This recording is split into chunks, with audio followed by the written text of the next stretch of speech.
sewa ke? Ada. Ni bilik sewa perempuan jantin. 5 minit je ke jantin. Masuk.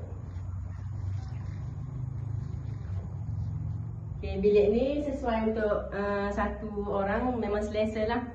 Ada lasir, kita bagi bantal, bagi cadar, tilam, katil single satu, meja, kerusi ada, hanger, tempat sabut hanger ada, kapet pun kita bagi.